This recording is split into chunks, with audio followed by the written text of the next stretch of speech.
Assalomu alaykum hurmatli yurtdoshlarimiz. Bizda bugun Toshkent Moskva yo'nalishi bo'yicha 7-aprelga aksiya e'lon qilgandik.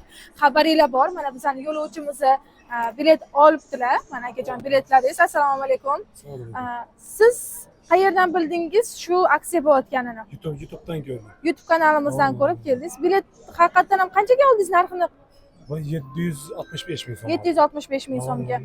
Avtovokzalga kelib 9-10 kassirdan bilet xarid qildingiz. Hech qanaqa muammo bo'lmadimi? Yo'q.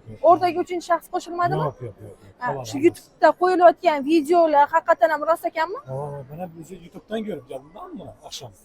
Bugun kelib o'sha biletlarni olib, kechqurun avtobus 21:00 da reysga oldingiz. 8:30'da gidelim. 8:30da pasatkasi, soat 9 da avtobusga chiqib ketasiz.